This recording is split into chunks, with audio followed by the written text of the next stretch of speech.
그리고 이제 예수님은 또한 우리를 위해서 간절히 기도해 주시는 대상입니다.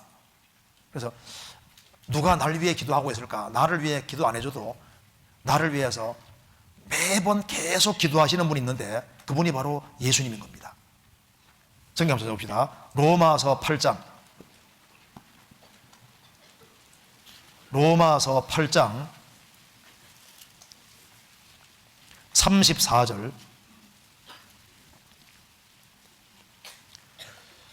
누가 정죄하리요 죽으실 뿐 아니라 다시 살아나신 이는 그리스도 예수시니 그는 하나님 우편에 계신 자요 우리를 위하여 간구하시는 자신이라. 예수님은 우리를 위해 죽으셨을 뿐 아니라 다시 살아나셨고 그는 하나님 우편에서 우리를 위하여 간구하시는 자신이라. 우리를 위해서 끊임없이 계속 기도해 주고 있습니다. 히브리서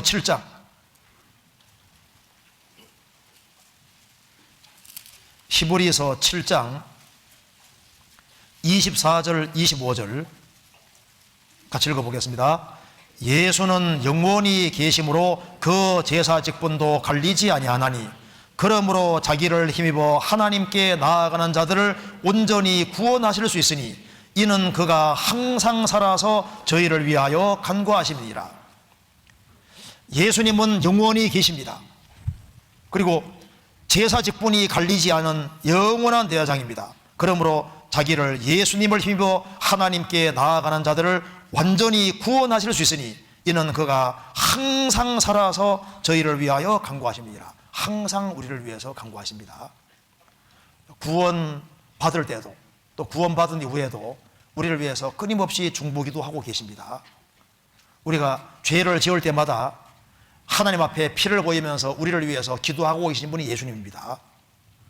성경 요한일서 2장 보시겠습니다. 요한일서 2장 1절입니다.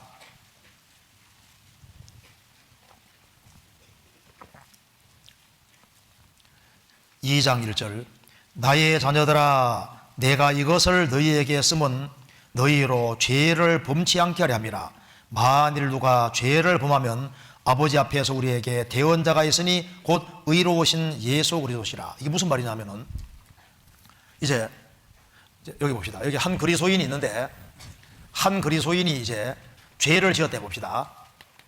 한 그리스도인이 이제 죄를 지었어요. 그 죄를 지었으면은 마귀가 하나님 쭉 올라가서 송사합니다. 하나님의 아들이라는 작자가 또 이런 죄를 지었습니다 하고 이제 송사하는 거예요. 성경 요한계시록 12장 보면은 하나님 앞에서 밤낮 참소하던 자가 마귀라고 했습니다. 그러니까 마귀는 그리스도인들이 죄 지으면요 얼씨구 나고 좋다고 하고 하나님 앞에 가서 하나님의 아들이란 누구누구가 또 죄를 지었네요, 넘어졌네요, 꼴 좋네요, 뭐 이렇게 이제 하면요 예수님이 대제사장이니까 피를 보이면서 우리를 위해 기도하시는 겁니다. 이 피를 보십시오. 내가 영원한 속죄했고 이 사람 죄값을 다 지불했습니다. 보십시오 하면 하나님 만족하신다 그 말입니다. 그러니까 우리가 죄 지을 때마다 예수님이 계속적으로 변호하신다 그 말입니다. 그러니까 여기 말씀하기를 나의 자녀들아 내가 이것을 너희에게 쓰면 너희로 죄를 범치 않게 함이니라. 죄를 안 지으려고 해야 된다 그 말입니다. 왜? 만일 죄를 범하면은 아버지 앞에 대언자 변호사가 있으니 곧 의로우신 예수 그리스도, 예수님이 변호사로 계셔서 계속 변호를 해줘야 된다 그 말입니다. 그러니까 내가 변호하는 것도 한두 번이지만 계속 변호해야 되니까 좀 제발 죄 좀 적게 지어라. 마귀는 계속 올라와 송사하는 거니까 피를 계속 보이고 우리를 경고하는 거예요. 그런데 끊임없이 이걸 좀 제발 좀 생각하라고 얘기하면서, 그러니까 죄를 안 범하려고 해야 된다. 왜냐하면 예수님이 계속 피를 보이면서 우리를 위해서 기도하는 일이다 말입니다. 죄 짓고 문제가 생기면 변호사가 저거 변호해 줘야 되잖아요. 예수님이 변호사로 계셔서 우리를 위해서 계속 기도해 주고 있다고 말이에요. 그러니까 우리를 위해서 끊임없이 기도해 주시고 우리를 변호해 주시는 예수님이 계시는 거예요. 그래서 우리가 안 망한다고 말입니다. 이거 이해되시죠? 성경 한번 찾아보시겠습니다. 누가복음 22장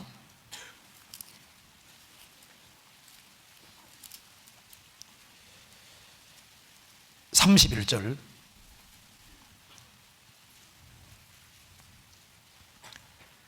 시므온아 시므온아 보라, 사단이 밀을 까부러듯 하려고 너희를 청구하였으나 그러나 내가 너를 위하여 내 믿음이 떨어지지 않기를 기도하였노니 너는 돌이킨 후에 내 형제를 굳게 하라.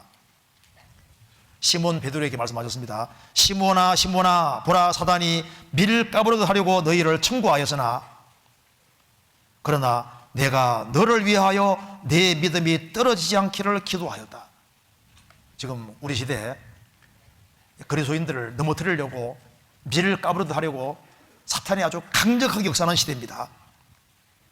너희들을 그렇게 넘어뜨리려고 하지만은, 그러나 예수님 말씀하십니다. 내가 너를 위하여, 베드로는 믿는 자의 대표입니다. 베드로만 위한 것이 아니라 모든 그리스도입니다.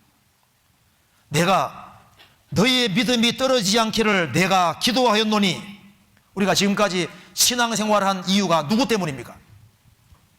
주님이 우리를 위해서 계속적으로 기도하셨기 때문에 우리가 여기까지 와 있는 거예요. 그리고 베드로는 예수님을 3번 부인했지만 주님께서 회복시켜 주지 않습니까? 너는 돌이킨 후에 내 형제를 굳게 하라.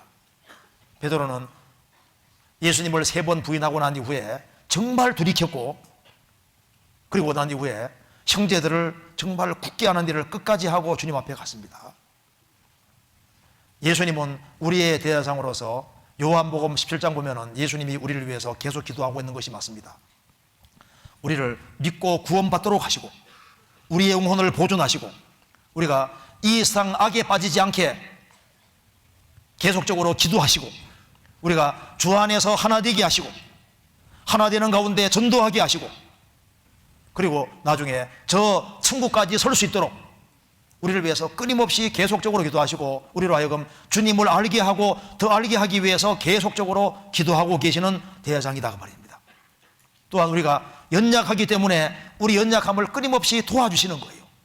자, 이제 너 구원받았으니까 네 알아서 자라가라 그렇게 하지 않고 우리 배후에서 계속적으로 주님이 도와주고 계십니다. 히브리서 2장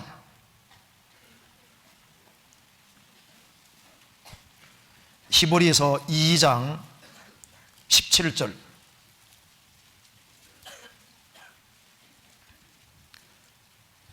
그러므로 저가 범사의 형제들과 같이 되심이 마땅하도다. 이는 하나님의 일에 자비하고 충성된 대상이 되어 백성의 죄를 구속하려 하심이라. 그다음 읽겠습니다. 자기가 시험을 받아 고난을 당하셨은즉 시험 받는 자들을 능히 도우시느니라. 예수님도 시험을 받아보셨기 때문에 시험 당하는 자를 아시고 시험 받는 자들을 능히 도우시느니라. 대상은 왜 있냐면 도와주려고 있는 겁니다. 대상은 원래 정죄하려고 있는 것이 아니고 도와주려고. 그렇기 때문에 주님과 멀어지려고 하는 그 자체가 우리 마귀에게 속는 게 되는 거예요. 성경 히브리서 4장 16절 같이 읽겠습니다. 4장 16절 같이 읽겠습니다. 그러므로 우리가 긍휼하심을 받고 때를 따라 돕는 은혜를 얻기 위하여 은혜의 보좌 앞에 담대히 나아갈 것이니라. 이게 무슨 보좌입니까? 여기에 위엄의 보좌라고 하지 않고 은혜의 보좌 앞에. 보좌는 보좌인데 은혜의 보좌입니다. 은혜의 보좌. 그래서 여기에 그러므로 우리가 긍휼하심을 받고 때를 따라 돕는 은혜를 얻기 위하여 은혜의 보좌 앞에 담대히 나아갈 것이니라. 마귀가 속이는 것 중에 하나가 이제 그리스도인 신앙생활을 하다가 잘 못하면요, 야 넘어졌는데 모임에 나가지 마라 이렇게 마귀가 속입니다. 넘어졌으니까 너는 안 돼 하고 포기하게 만드는 거예요. 자, 우리가 일주일 동안 신앙생활 잘하기 때문에 교회에 나가는 겁니까? 넘어지니까 교회에 가는 겁니까? 둘 다 맞죠. 안 넘어지든 참석해야지, 그렇지 않습니까? 그러니까 부족한 모습이 보일수록 주님께 더 나가야 되는 겁니다. 우리가 부족하기 때문에 은혜가 필요한 거예요. 내가 넘어졌기 때문에 은혜가 더 필요한 겁니다. 그래서 이렇게 생각하셔야 됩니다. 내가 하나님과 원수일 때에도 나를 받아주셨습니다. 그렇죠?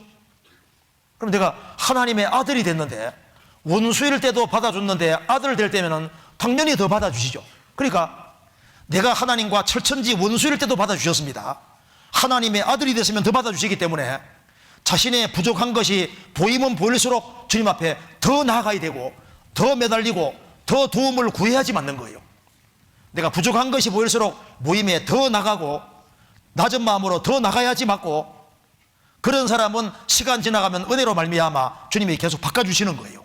그래서 때를 따라 돕는 은혜를 얻기 위하여 대상은 은혜를 베풀기 위해 있는 것입니다. 그래서 부족하기 때문에 나아가야 되는 거예요. 그래서 우리가 보면은 주님이 우리를 계속적으로 도와주셨다는 것을 알게 되는 겁니다. 우리가 작년인가 어제 배웠는데 에베네셀을 배우셨죠?